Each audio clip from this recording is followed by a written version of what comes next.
Сейчас на календаре первый месяц зимы, но у неутомимых цветоводов уже вовсю идет посевная. Если вы хотите получить более раннее цветение некоторых цветочных культур, о их посеве стоит побеспокоиться уже в декабре. В первую очередь это касается растений с долгим периодом стратификации и растянутым развитием. Есть много красивых цветов, у которых от появления всходов до образования первых бутонов проходит несколько месяцев, а у некоторых тугодумов даже более полугода. Также есть многолетники, чьи сеянцы зацветут только через год. Зато при зимнем посеве ваши растения будут уже достаточно сформированными для удачной зимовки в открытом грунте.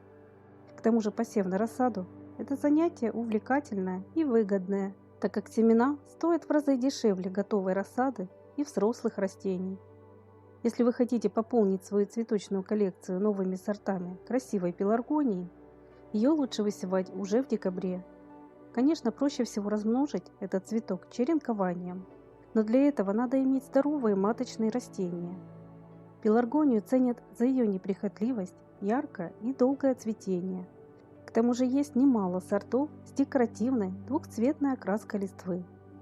Цветок подходит для уличного и домашнего содержания. На зиму растения заносят в дом. Чтобы украсить домашний интерьер, в декабре можно посеять глоксинию. Ее семенам необходима стратификация, то есть предпосевная обработка холодом. Семена можно выдержать на нижней полке холодильника в течение месяца. К тому же время от появления всходов до бутонизации у глоксинии занимает не менее 5 месяцев, поэтому ее лучше высевать пораньше. Достаточно долго всходит ампельная бегония.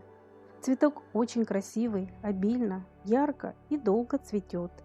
Но период развития у бегонии долгий. Тем не менее, эта культура отлично подходит даже для притененных мест. К тому же ее цветы и бутоны не боятся дождей. Бегонию можно выращивать и на улице, и в домашних условиях. Но стоит учесть, что она плохо себя чувствует на постоянном солнце. В декабре еще не поздно посеять эустому. Этот цветок достаточно неохотно всходит и долго развивается, поэтому профессиональные цветоводы высевают эустому уже в ноябре. Цветок очень востребованный, подходит для открытого грунта и контейнерного выращивания. Эустому также очень ценят флористы, так как из ее цветов получаются шикарные букеты. Но имейте в виду, что семена очень мелкие, неохотно прорастают и требуют освещения. В первом месяце зимы уже приступают к посевам ампельной петунии. Конечно, этот всеми любимый цветок можно посеять и позже. Но для тех, кто хочет получить много кустиков, ранние посевы более выгодные, так как подросшие сеянцы вы еще успеете дополнительно размножить черенкованием. К тому же зацветут вегетативные растения намного раньше. Это же касается ампельной дихондры и декоративно-лиственных колеусов. Зимние сеянцы успеют хорошо отрасти, после чего их можно дополнительно начеренковать. Подобным двойным способом можно размножить ампельный катарантус. Он отлично смотрится и на клумбе, и в кашпо. Подходит для солнечных мест, ярко, обильно и долго цветет. Культура неприхотливая в уходе и сможет украсить вашу территорию на весь сезон.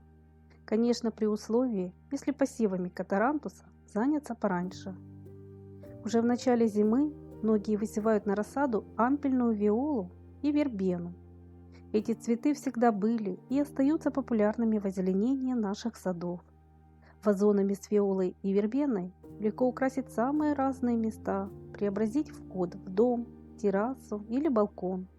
Они будут радовать своим красочным видом долгие месяцы и зацветут гораздо раньше, если посеять их своевременно.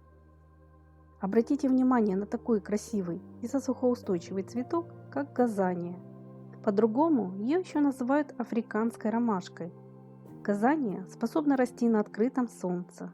В тенистых местах ее нет смысла сажать, так как красивые крупные ромашки будут находиться в прикрытом состоянии. Этот цветок зацветет гораздо раньше, если посевы провести в зимнее время. Хотя садоводам северных регионов спешить не стоит. Газанию лучше высевать в отдельной емкости. Растение имеет стержневой корень, поэтому пикировку и пересадку не любит, потом долго приживается. Семена мелкие, землей их не присыпают. С поливом тоже надо быть очень аккуратным. Газания не любит повышенную влажность. Еще стоит обратить внимание на освещение. Это касается любой зимней рассады. Без дополнительной досветки сеянцы будут тянуться и чахнуть, а слабая рассада, если и выживет, в будущем особо красивым цветением вас не порадует. Уже в конце осени, в начале зимы приступают к посевам герберы. Цветок очень красивый, но имеет невероятно долгий период развития. Тем не менее, гербера многими любима и отлично подходит для открытых солнечных мест и домашнего содержания. Кашпо с герберами украсят любой интерьер. Горшочки с цветущей герберой также можно подарить своим родным и знакомым. Такой подарок, как по мне, гораздо лучше срезочных цветов. Украсить на весь сезон свой сад и самые разные места можно с помощью ампельной калибраха. Этот эффектный цветок лучше высевать пораньше, особенно если вам важны ранние сроки цветения. Существует много красивых сортов и расцветок калибраха. Кустики великолепно смотрятся в подвесных кашпо сами по себе и в цветочных композициях. Очень эффектные махровые калибраха, цветки которых похожи на некрупные пестрые розочки.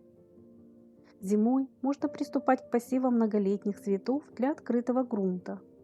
Многим из них важна долгая стратификация и приступают к ней уже в декабре. Это касается лаванды и дельфиниумов. Предварительная обработка семян холодом необходима флоксом и примулом. Это важно для таких цветов, как горячавка и аквилегия. Также в декабре можно посеять гехеры и астильбу. Эти неприхотливые многолетники отлично подходят для тенистых садов. А для солнечных цветников подойдут колокольчики и ирисы. В начале зимы можно посеять неприхотливый морозник. Столь ранние сроки будут способствовать хорошему формированию растений, что поможет им быстро прижиться и удачно перезимовать в открытом грунте. А такой полезный и красивый многолетник, как эхиноцея, при посеве в декабре даже успеет зацвести летом следующего сезона. Своим ярким цветением вас обязательно порадует неприхотливая гвоздика шабо. Только зацветет она не раньше, чем через 5 месяцев от посева. Хотя, если вам удастся купить семена гибридной гвоздики, ее сроки от сходов до бутонизации короче на месяц-полтора. С их посевом можно не спешить. Это растение в средней полосе многие выращивают как однолетник. Но если выкопать кустики и занести гвоздику в прохладное помещение, ее удастся сохранить и начеренковать. Таким образом, вам не понадобится выращивать этот цветок на рассаду. Если у вас получится достать семена красивых сортов многолетнего шалфея, их тоже можно посеять пораньше, с тем, чтобы потом подросшую рассаду дополнительно расчеренковать. Шалфей очень хорошо черенкуется, и мне кажется, что таких растений в саду много не бывает. Из шалфеев получаются шикарные, малоуходные, обильно цветущие бордюры, которые будут красиво смотреться весь сезон. С помощью зимних посевов еще можно размножить неприхотливый красочный гелениум и гайлардию. В открытый грунт рассаду пересаживают, когда минует угроза возвратных заморозков. И не забудьте про такой очаровательный, не банальный цветок, как кальциолярия. Он подойдет для уличного и домашнего содержания. Необычная форма, пестрая окраска и длительное цветение принесли кальциолярии широкую популярность. И подобных красивых цветов, которые надо высевать уже в декабре, еще очень много. Но в заключении я хочу добавить, что для любых зимних посевов важно соблюдение оптимального температурного режима и досвечивания, иначе качественной рассады вы не вырастите. Просто посеять цветы и поставить их на подоконник – это плохое решение. Там прохладно и недостаточно света.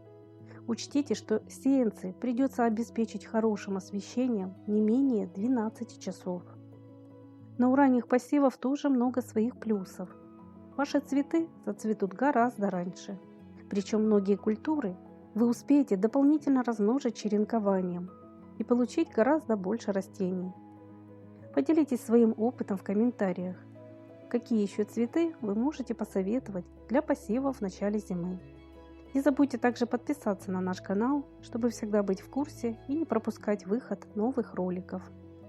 А если эта информация была вам полезной, не забудьте, пожалуйста, поставить свой лайк. И до новых встреч на нашем канале Добрый сад.